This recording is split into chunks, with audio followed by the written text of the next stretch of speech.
അസ്സലാമു അലൈക്കും വറഹ്മത്തുള്ളാഹി വബറകാതുഹു. അൽഹംദുലില്ലാഹി റബ്ബിൽ ആലമീൻ. അസ്സലാത്തു വസ്സലാമു അലാ റസൂലിൽ അമീൻ വഅലാ ആലിഹി വസഹ്ബിഹി അജ്മഈൻ. അമ്മാ ബഅദ്. റബ്ബി ഇശ്റഹ് ലി സദ്രി വയസ്സിർ ലി അംരി വഹ്ലുൽ ഉഖ്ദത മിൻ ലിസാനി യഫ്ഖഹു ഖൗലി. സ്നേഹം നിറഞ്ഞ സഹോദരി സഹോദരന്മാരെ, അള്ളാഹു നമ്മയൊക്കെ അനുഗ്രഹിക്കുമാറാവട്ടെ. വിശുദ്ധ ഖുർആൻ ഏറ്റവും നന്നായി പഠിച്ച് അതിൻ്റെ സന്ദേശങ്ങൾ ഉൾക്കൊണ്ട് നല്ലവരായി ജീവിക്കാനും ഈമാനോടെ മരിക്കാനും അള്ളാഹു തൗഫീഖ് നൽകട്ടെ. ആമീൻ. സൂറത്ത് ശൂറയാണ് നമ്മൾ പഠിക്കുന്നത്. ആമുഖത്തിൽ ഈ അധ്യായത്തിൽ പ്രധാനമായും ഉൾക്കൊള്ളുന്ന വിഷയങ്ങൾ എന്തെല്ലാമാണ് എന്ന് സാമാന്യം നമ്മൾ മനസ്സിലാക്കി. 1 മുതൽ 6 വരെയുള്ള സൂക്തങ്ങളുടെ അർത്ഥവും ചെറിയ വിശദീകരണവുമാണ് ഇന്ന് ഈ ക്ലാസ്സിലൂടെ ശ്രദ്ധയിൽപ്പെടുത്താൻ ആഗ്രഹിക്കുന്നത്. അള്ളാഹു തുണക്കട്ടെ. ആമീൻ. ബിസ്മില്ലാഹിർ റഹ്മാനിർ റഹീം. പരമദയാലുവും കരുണാവാരിധിയുമായ അള്ളാഹുവിൻ്റെ നാമത്തിൽ ആരംഭിക്കുന്നു. ഹാമീം, ഐൻ സീൻ ഖാഫ്. 2 ആയത്തുകളാണ്. ഹാമീം എന്ന 2 അക്ഷരങ്ങൾ കൊണ്ട് തുടങ്ങുന്ന 7 അധ്യായങ്ങൾ ഖുർആനിലുണ്ട്. തുടർന്ന് 2-ാമത്തെ സൂക്തവും കേവലാക്ഷരങ്ങൾ കൊണ്ടാണ്. ഐൻ സീൻ ഖാഫ്. 29 അധ്യായങ്ങൾ കേവലാക്ഷരങ്ങൾ കൊണ്ട് ആരംഭിക്കുന്ന അധ്യായമുണ്ട്. പലപ്പോഴായി നമ്മൾ ആ വിഷയം ചർച്ചയിൽ വന്നതാണ്. ഇതിൻ്റെ യഥാർത്ഥ ഉദ്ദേശം നമുക്ക് അറിഞ്ഞുകൂടാ, അല്ലാഹു ആലം. എന്നാലും ഖുർആൻ്റെ മനോഹരമായ ചില പ്രയോഗങ്ങളാണ്. ഇസ്ലാമിനെയും ഖുർആനെയും മുഹമ്മദ് നബി സല്ലല്ലാഹു അലൈഹി വസല്ലമയും വിമർശിക്കുന്ന ആരും ഒരു പൊട്ട അധ്യായം അല്ലെങ്കിൽ ഒരു വിഡ്ഢിത്തം നിറഞ്ഞ ആയത്തുകൾ എന്ന് കേവലാക്ഷരങ്ങളെ പരിഹസിച്ചതായി നമുക്കെവിടെയും കാണാൻ കഴിയില്ല. 3-ാം സൂക്തത്തിൽ അള്ളാഹു പറയുന്നു, കദാലിക യൂഹി ഇലൈക വഇലല്ലദീന മിൻ ഖബ്ലിക അല്ലാഹു അൽ അസീസുൽ ഹകീം. ഹാമീം, ഐൻ സീൻ ഖാഫ്. ഈ വിധം അജയ്യനും അഭിജ്ഞനുമായ അള്ളാഹു താങ്കളെയും താങ്കൾക്ക് മുമ്പുണ്ടായിരുന്ന ദൈവദൂതന്മാരെയും ദിവ്യബോധനം ചെയ്യുന്നു. കദാലിക, ഇപ്രകാരം. യൂഹി, ദിവ്യബോധനം നൽകുക. വഹി, പ്രവാചകനോട് അല്ലാഹു സുബ്ഹാനഹു വ തആല ഈ പറയുന്നതിൻ്റെ താല്പര്യം, മുഹമ്മദ് മുസ്തഫ സല്ലല്ലാഹു അലൈഹി വസല്ലം ആദ്യമായിട്ടല്ല മനുഷ്യരിലേക്ക് ഒരു പ്രവാചകനായി നിയോഗിക്കപ്പെടുന്നത്. മുൻപും പ്രവാചകന്മാർ ജനങ്ങൾക്ക് മാർഗദർശനം നൽകാൻ വേണ്ടി നിയോഗിക്കപ്പെട്ടിരുന്നു. ഇന്ന് ഇസ്ലാമിനെയും മുഹമ്മദ് നബിയെയും വിമർശിക്കുന്ന ആളുകൾക്ക് പോലും അതറിയാം. പ്രഭാഷണത്തിൻ്റെ ആരംഭത്തിൽ തന്നെ ഈ ശൈലി ഉപയോഗിച്ചത് മക്കയിലെ നിഷേധികൾക്കുള്ള കടുത്ത ചില താക്കീതുകളാണ്. വിശുദ്ധ മക്കയുടെ സകല കവലകളിലും അങ്ങാടിയിലും സഭയിലും വീടിലും എല്ലായിടത്തും ചർച്ച മുഹമ്മദാണ്. നബിയെക്കുറിച്ച് തെറ്റിദ്ധരിപ്പിക്കുന്ന ധാരാളം കാര്യങ്ങൾ പറഞ്ഞുകൊണ്ടേയിരിക്കുന്നു. എവിടെ നിന്നാണ് മുഹമ്മദ് ഈ വിചിത്ര വർത്തമാനങ്ങൾ കൊണ്ടുവരുന്നത്? മുമ്പൊന്നും കണ്ടിട്ടില്ല, കേട്ടിട്ടില്ല. നമ്മൾ ആചരിച്ചു വന്ന മതം മുഴുവൻ തെറ്റാണ് എന്ന് മുഹമ്മദ് പറയുന്നു. പൂർവികരുടെ മതത്തിലും ഇന്ന് ആദരിച്ചു വരുന്ന സമ്പ്രദായത്തിലും ചില ദൂഷ്യങ്ങളുള്ളതിനാൽ അവയുടെ സ്ഥാനത്ത് താൻ ചിന്തിച്ചു കണ്ടുപിടിച്ച ചില കാര്യങ്ങൾ സ്ഥാപിക്കുന്നു എന്ന നിലക്കാണ് അയാൾ അഥവാ മുഹമ്മദ് ഈ മതം അവതരിപ്പിക്കുന്നതെങ്കിൽ അയാളുമായി സംസാരിച്ച് നോക്കിയെങ്കിലും ചെയ്യാമായിരുന്നു. പക്ഷേ അയാൾ നമ്മെ കേൾപ്പിക്കുന്നത് ദൈവിക വചനങ്ങളാണ് എന്നാണ് അയാളുടെ വാദം. അതെങ്ങനെ അംഗീകരിച്ചു കൊടുക്കും? എന്താ, ദൈവം അയാളുടെ അടുത്ത് വരുന്നുണ്ടോ? അതോ അയാൾ ദൈവത്തിൻ്റെ അടുത്തേക്ക് പോകുന്നുണ്ടോ? അല്ലെങ്കിൽ ദൈവവും അയാളും സംഭാഷണം നടത്തുന്നുണ്ടോ? ഇത്രയും ചർച്ചകളും ഏഷണികളും അവർ പറയുമ്പോൾ അതിന് അള്ളാഹു നൽകുന്ന മറുപടി, അതെ, ഈ വർത്തമാനം അജയ്യനും അഭിജ്ഞനുമായ അള്ളാഹു ബോധനം ചെയ്യുന്നത് തന്നെയാണ്. അള്ളാഹുവിൻ്റെ 2 വിശേഷണങ്ങളാണ്, അൽ അസീസ്, അൽ ഹക്കീം. പലപ്പോഴും ചേർത്ത് വെക്കപ്പെട്ട അള്ളാഹുവിൻ്റെ 99 നാമവിശേഷണങ്ങളിൽ ഏറ്റവും പ്രധാനപ്പെട്ടതൊന്നാണ് അൽ അസീസ്, അൽ ഹക്കീം എന്നുള്ളത്. അള്ളാഹു ഹക്കീമാണ്, അള്ളാഹു പ്രതാപവാനുമാണ്. പൂർവ്വപ്രവാചകന്മാർക്കും ഇതേ നിലക്കുള്ള ദിവ്യബോധനങ്ങൾ അവതരിപ്പിച്ചിട്ടുണ്ട്. വഹി എന്ന പദത്തിൻ്റെ ഭാഷാർത്ഥം കഴിഞ്ഞ ക്ലാസ്സിൽ പറഞ്ഞു. പെട്ടെന്നുള്ള സൂചന, അവ്യക്തമായ സൂചന എന്നൊക്കെയാണ്. അള്ളാഹു തൻ്റെ ഒരു ദാസനിൽ മിന്നൽ പിണർ പോലെ അതിവേഗത്തിൽ നിക്ഷേപിക്കുന്ന ജ്ഞാനമെന്നാണ് ഇതിൻ്റെ സാങ്കേതികമായ അർത്ഥം. ദൈവിക സന്ദേശത്തിൻ്റെ താല്പര്യം അള്ളാഹു എല്ലാവരുടെയും അടുത്തേക്ക് വരികയോ വല്ലവനും അള്ളാഹുവിൻ്റെ അടുത്തേക്ക് പോവുകയോ ചെയ്യുന്നു എന്നല്ല. ആരെങ്കിലും അവനുമായി നേരിട്ട് സംഭാഷണം നടത്തുന്ന പ്രശ്നമേ ഇല്ല. അവൻ അജയ്യനും ചർമ്മജ്ഞനുമാണ്. മനുഷ്യവർഗത്തെ സന്മാർഗം ചെയ്യുവാൻ എന്തെങ്കിലും അടിമയുമായി ബന്ധം സ്ഥാപിക്കുക അള്ളാഹുവിനെ സംബന്ധിച്ചിടത്തോളം ഒട്ടും പ്രശ്നമുള്ള കാര്യമേ അല്ല. അവൻ അങ്ങനെ ഇച്ഛിച്ചാൽ അത് തടസ്സപ്പെടുത്താൻ ആർക്കും കഴിയുകയുമില്ല. അവൻ ഈ ദൗത്യത്തിന് വേണ്ടി അള്ളാഹുവിൻ്റെ യുക്തി കൊണ്ട് ദിവ്യബോധന രീതിയെ തിരഞ്ഞെടുത്തിരിക്കുന്നു. ഈ സൂറയിൽ അവസാന ഭാഗത്ത് ഇക്കാര്യം വിശദമായിട്ട് നമുക്ക് ഇൻഷാ അല്ലാഹ് പഠിക്കാം. പിന്നെ അവരുടെ വിചിത്രവാദം, അതിനുള്ള മറുപടി, ഇത് മുഹമ്മദ് പറയുന്നത് ഒരു ഭ്രാന്തൻ ജൽപ്പനങ്ങളോ വിചിത്രവാദങ്ങളോ ഒന്നുമല്ല. മുഹമ്മദ് നബിക്ക് മുമ്പ് എത്ര പ്രവാചകന്മാർ ആഗതരായിട്ടുണ്ടോ അവർക്കെല്ലാം നൽകിയിട്ടുള്ള ഇതേ ദിവ്യബോധനം നൽകിയ തന്നെയാണ് മുഹമ്മദ് നബിക്കും നൽകിയിട്ടുള്ളത്. മറ്റൊന്ന്, അള്ളാഹു ഇവിടെ പറയുന്നത് ലഹു മാഫിസ് സമാവാത്തി മാഫിൽ അർദ് വഹുവൽ അലിയുൽ അലീം, ആകാശഭൂമികളുള്ളതെന്തും അവൻ്റേത് മാത്രമാകുന്നു, അവൻ ഔന്നത്യവും ഗാംഭീര്യമുള്ളവനുമാണ്. അള്ളാഹുവിനെക്കുറിച്ച് അൽ അലിയുൽ അലീം, ഔന്നത്യവും ഗാംഭീര്യമുള്ളവൻ, ആകാശഭൂമികളത് മുഴുവൻ അള്ളാഹുവിൻ്റേതാണ്.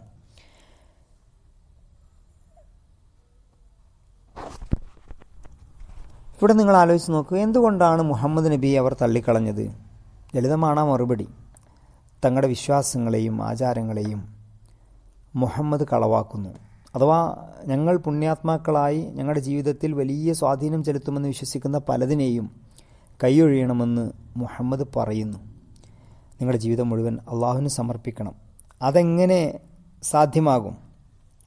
ആരാധ്യനും ആവശ്യങ്ങൾ നിറവേറ്റുന്നവനും നിയമദാതാവുമായി ഒരേയൊരു അള്ളാഹു മാത്രമേ ഉള്ളൂവെങ്കിൽ നമ്മുടെ പുണ്യവാന്മാരുടെയൊക്കെ സ്ഥിതി എന്താകുന്നു? അതേക്കുറിച്ച് ഖുർആന്റെ മറുപടിയാണിവിടെ. ഈ പ്രപഞ്ചമഖിലം അള്ളാഹുവിൻ്റെ ഉടമസ്ഥതയിലാണ്. ഉടമസ്ഥനോടൊപ്പം അതിൻ്റെ ഉടമസ്ഥതയിൽ മറ്റാർക്കെങ്കിലും ദൈവിക അധികാരമുണ്ടാകുന്ന എങ്ങനെ? വിശേഷിച്ചും ദൈവിക അധികാരങ്ങളുണ്ടെന്ന് വിശ്വസിക്കപ്പെടുന്നവർ അല്ലെങ്കിൽ സ്വയം ദിവ്യത്വം നടത്താൻ തുനിയുന്നവർ തന്നെ അള്ളാഹുവിൻ്റെ അടിമകളായിരിക്കെ. അതുകൊണ്ട് അള്ളാഹു അലിയുൻ അലീം, നിങ്ങളുടെ പുണ്യാത്മാക്കൾക്കോ മഹാത്മാക്കൾക്കോ കാര്യകാരണ ബന്ധങ്ങൾക്ക് അതീതമായി നിങ്ങൾക്കൊന്നും ചെയ്യാൻ കഴിയുകയില്ല. തുടർന്ന് പറയുന്നത് വളരെ ഗൗരവപ്പെട്ടൊരു കാര്യമാണ്. തക്കാദു സമാവാത്ത് യതഫത്തർന മിൻ ഫൗഖിഹിന്ന, വാൻലോകം മുകളിൽ നിന്ന് പൊട്ടിച്ചിതറാൻ അടുത്തിരിക്കുന്നു. യതഫത്തർന, പൊട്ടിച്ചിതറുക. അന്ത്യനാളിൽ സംഭവിക്കുന്ന അലാമത്തുകൾ എന്നുള്ള നിലക്കല്ല ആകാശങ്ങൾ പൊട്ടിപ്പിളരുക എന്നിവിടെ പ്രയോഗിച്ചത്. അള്ളാഹു സൃഷ്ടിച്ച ഒരു സൃഷ്ടിപ്പിനെ അള്ളാഹുമായിട്ട് കൂട്ടിച്ചേർത്ത് പറയുന്നത് എത്രമാത്രം ഗുരുതരമായ കാര്യമാണ്. ഏതെങ്കിലും ഒരു സൃഷ്ടിയുടെ വംശത്തെ ദൈവമായി കൂട്ടിച്ചേർക്കുകയും പിന്നീട് അതിനെ ദൈവമത്തിൻ്റെ സന്തതിയായി കരുതുകയും ചെയ്യുന്നത് ചെറിയൊരു സംഗതിയൊന്നുമല്ല. വല്ലവരെയുടെയും ആഗ്രഹങ്ങൾ സഫലീകരിച്ചു തരുന്നതും ആവലാദികൾ കേൾക്കുന്നവനുമായി സങ്കല്പിച്ച് അള്ളാഹുവിൻ്റെ സൃഷ്ടികളോട് പ്രാർത്ഥിക്കുക. അവർ ജീവിച്ചവരാവട്ടെ മരിച്ചവരാവട്ടെ.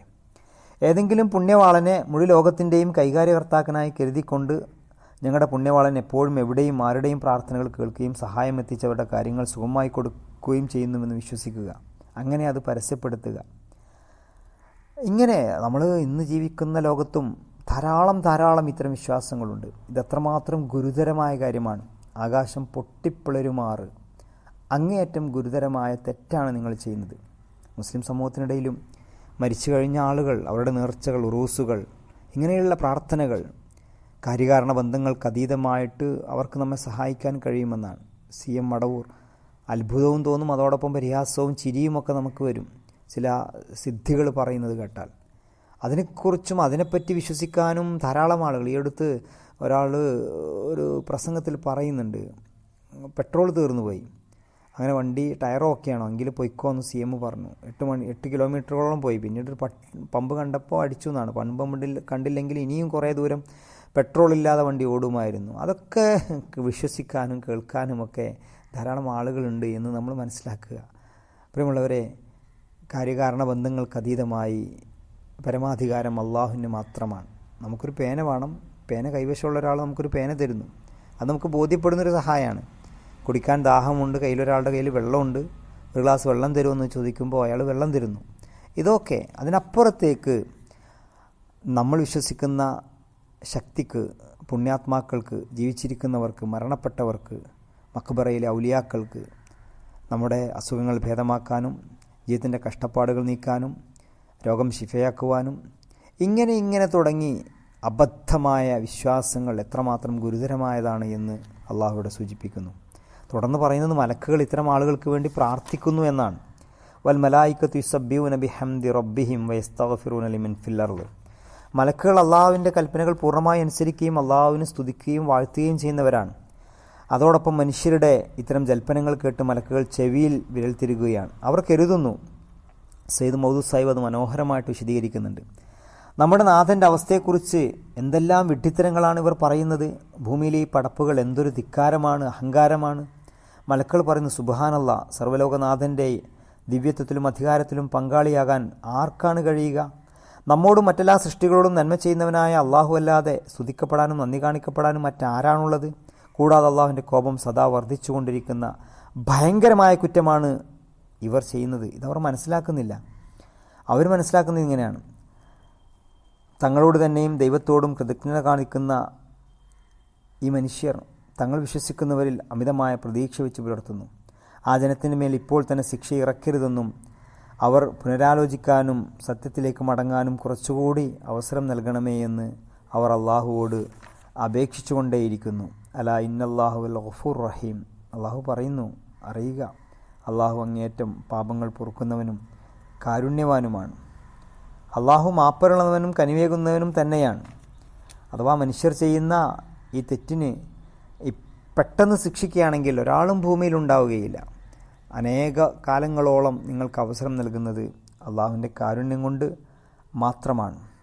പിന്നീട് അള്ളാഹു 6-ാം സൂക്തത്തിൽ സൂചിപ്പിക്കുന്നു, വല്ലദീന തഖദു മിൻ ദൂനിഹി ഔലിയ അല്ലാഹ് ഹഫീദുൻ അലൈഹിം വമാ അൻത അലൈഹിം ബിവക്കീൽ. വളരെ പ്രധാനപ്പെട്ട ചില കാര്യങ്ങളാണ് ഈ ഭാഗത്ത് സൂചിപ്പിക്കുന്നത്. അള്ളാഹുവിനെ വെടിഞ്ഞ് മറ്റുള്ളവരെ രക്ഷകരായി വരിച്ച ജനമുണ്ടല്ലോ, ഇവിടെ ഔലിയ എന്നാണ് പ്രയോഗിച്ചിട്ടുള്ളത്. ഖുറാനിൽ 4 രൂപത്തിൽ ഔലിയ എന്നത് വിശദീകരിക്കപ്പെടുന്നു.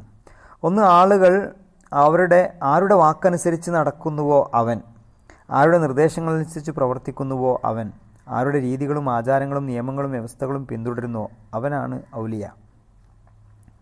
അള്ളാഹുവിനെ വെടിഞ്ഞ് ഇതരന്മാരെ തങ്ങളുടെ വലിയാക്കിയവനെന്ന് പറഞ്ഞത്.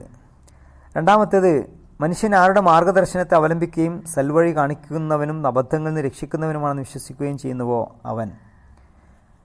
മൂന്നാമത്തേത്, താൻ ഇവിടെ എന്തൊക്കെ ചെയ്താലും ശരി, ഒരു ദൈവവും പരലോകവും ഒക്കെ ഉണ്ടെങ്കിൽ തന്നെ തൻ്റെ പ്രവർത്തനങ്ങളുടെ ദുഷ്ഫലങ്ങളിൽ നിന്നും ശിക്ഷകളിൽ നിന്നും അദ്ദേഹം തൻ്റെ ഔലിയെ തന്നെ രക്ഷിച്ചുകൊള്ളും എന്ന് ആരാണോ ആരെക്കുറിച്ച് വിശ്വസിക്കുന്നത് അവൻ. നാലാമത്തേത്, പ്രകൃതിയാതീത മാർഗങ്ങളുടെ സഹായമെത്തിക്കുകയും ആപത്തുകളിൽ നിന്നും അപകടങ്ങളിൽ നിന്നും രക്ഷിക്കുകയും സമ്പത്തും സന്താനങ്ങളും നൽകുകയും ആഗ്രഹങ്ങൾ സഫലീകരിക്കുകയും മറ്റാവശ്യങ്ങൾ നിവർത്തിച്ചു തരികയും ചെയ്യുന്നുവെന്ന് വിശ്വസിക്കപ്പെടുന്നവൻ. ഖുർആനിൽ ചില സ്ഥലങ്ങൾ വലിയ എന്ന പദം ഇപ്പറഞ്ഞ 4 അർത്ഥങ്ങൾ ഏതെങ്കിലും ഒരു അർത്ഥത്തിലാണ് ഉപയോഗിച്ചിട്ടുള്ളതെങ്കിൽ മറ്റു ചില സ്ഥലങ്ങളിൽ ഈ ആശയങ്ങളെല്ലാം ഉൾക്കൊള്ളും വിധമാണ്. പിന്നീട് അള്ളാഹു പറയുന്നു, ഞാനാണ് അവരുടെ മേൽനോട്ടക്കാരൻ, അവരുടെ ഭാഗധേയം നിർണ്ണയിക്കാൻ നിനക്ക് നാം അധികാരം നൽകിയിട്ടില്ല, താങ്കളോ അവരുടെ ഭാഗധേയം ഏൽപ്പിക്കപ്പെട്ടവനല്ല. വലിയൊരു കാര്യമാണ് ഇവിടെ സൂചിപ്പിക്കുന്നത്. അള്ളാഹുവാണ് അവരുടെ മേൽ കൈകാര്യകർത്താവ്, മേൽനോട്ടക്കാരൻ. ചിലപ്പോഴൊക്കെ ആളുകൾ പറയാറുണ്ട്, ഞങ്ങളുടെ വിശ്വാസത്തെ നിങ്ങൾ തെറ്റിച്ചു പറഞ്ഞാൽ അല്ലെങ്കിൽ നിങ്ങൾ പരിഹസിച്ചാൽ നിങ്ങളുടെ മേൽ കോപമുണ്ടാകും, ശാപമുണ്ടാകും. ഇത്തരം ഔലിയാക്കളെക്കുറിച്ച്, കറാമത്തുള്ള ആളുകളെക്കുറിച്ച് വല്ലവരും പുണ്യാത്മാക്കളായ ആളുകളുടെ മഹത്വത്തെ അവമതിച്ചാൽ അത്തരം ആളുകളുടെ ഭാഗധേയം അവൻ ദുരന്തപൂർണ്ണമാക്കി കളയുമെന്നല്ല, മരിച്ച മഹാന്മാരുടെ കബറുകളെപ്പോലും അനാദരിക്കുകയോ അവരെക്കുറിച്ച് വല്ല ദുർവിചാരവും മനസ്സിൽ വെക്കുകയോ ചെയ്താൽ പോലും അവരെ ആ മഹാന്മാർ തട്ടിമറിച്ചിട്ട് കളയും. ഇങ്ങനെയൊക്കെയാണ് പറയാറുള്ളത്. ഇത്തരം ധാരണകൾ അധികവും ആ മഹാന്മാർ തന്നെ പ്രചരിപ്പിക്കുന്നതായിരിക്കും. ഇത്തരം അവകാശവാദങ്ങളൊന്നും പ്രചരിപ്പിക്കാത്ത സജ്ജനങ്ങളെക്കുറിച്ചാവട്ടെ അവരുടെ പേരും അസ്ഥികൂടവുമെല്ലാം മൂലധനമാക്കി ലാഭം കൊയ്യാൻ ശ്രമിക്കുന്ന അത്യാഗ്രഹികൾ ഇങ്ങനെയെല്ലാം പ്രചരിപ്പിക്കുന്നു. യഥാർത്ഥത്തിൽ വിഡ്ഢികളുടെ സ്വർഗത്തിൽ വിഡ്ഢികളുടെ അങ്ങാടിയിൽ ബുദ്ധി കൊണ്ട് കച്ചവടം നടത്തുന്ന, അങ്ങനെ ഉപജീവനവും വരുമാനവുമൊക്കെ കണ്ടെത്തുന്ന ഒരു കൂട്ടം ആളുകളാണ് ഇവിടെ നിന്ന് വിശേഷിപ്പിക്കപ്പെടുന്നു. മറ്റുള്ളവരുടെ ഭാഗധേയം നിർണ്ണയിക്കാനുള്ള അധികാരമെന്നത് ഇത്തരക്കാർക്കുണ്ട് എന്ന് സാധാരണക്കാർ ധരിച്ചു പോകുന്നു. ഈ തട്ടിപ്പിൻ്റെ വല പൊട്ടിക്കുന്നതിന് വേണ്ടി അള്ളാഹു അവിശ്വാസികൾ കേൾക്കെ തൻ്റെ ദൂതനോട് പറയുന്നു, വളരെ ശ്രദ്ധിക്കണം നമ്മൾ, നിസ്സംശയം താങ്കൾ നമ്മുടെ ദൂതനാകുന്നു, നാം നമ്മുടെ ജ്ഞാനബോധത്താൽ താങ്കളെ അനുഗ്രഹിച്ചിരിക്കുന്നു. എന്നാൽ താങ്കളുടെ ദൗത്യം ജനങ്ങൾക്ക് നേർവഴി കാണിച്ചു കൊടുക്കുക എന്നത് മാത്രമാണ്. അവരുടെ ഭാഗധേയമൊന്നും കൈകാര്യം ചെയ്യാൻ നാം താങ്കളെ ഏൽപ്പിച്ചിട്ടില്ല. അത് നമ്മുടെ കയ്യിൽ തന്നെ സൂക്ഷിച്ചിരിക്കുകയാണ്. അടിമയുടെ കർമ്മങ്ങൾ നോക്കി അവരെ ശിക്ഷിക്കുകയോ ശിക്ഷിക്കാതിരിക്കുകയോ ചെയ്യുക നാം തന്നെ കാര്യമാണ്. ഇവിടെ നമ്മുടെ നാട്ടിൽ ഇത്തരം വിശ്വാസവുമായി ബന്ധപ്പെട്ട ചൂഷണങ്ങൾ നടക്കുമ്പോൾ അതിനെക്കുറിച്ച് പറഞ്ഞാൽ നമുക്ക് അപകടങ്ങളുണ്ടാകും, ആപത്തുകളുണ്ടാകുമെന്നൊക്കെയുള്ള വെറും വിടുവായത്തങ്ങളാണ്, പൊട്ടത്തരങ്ങളാണ്. അതിലൊന്നും നമ്മൾ പെട്ടുപോകേണ്ടതില്ല. യഥാർത്ഥ ദീനിനെക്കുറിച്ച്, അള്ളാഹുവിൻ്റെ അധികാരത്തെക്കുറിച്ച് ജനങ്ങളെ ബോധ്യപ്പെടുത്തുക, അള്ളാഹുവിന് മാത്രം ജീവിതം സമർപ്പിക്കുക, അവനെ വഴിപ്പെട്ടുകൊണ്ട് ഇബാദത്ത് എടുക്കുക. അള്ളാഹു സുബ്ഹാനഹു വ തആല നമ്മെ അനുഗ്രഹിക്കുമാറാവട്ടെ. ആമീൻ. അസ്സലാമു അലൈക്കും വറഹ്മത്തുള്ളാഹി.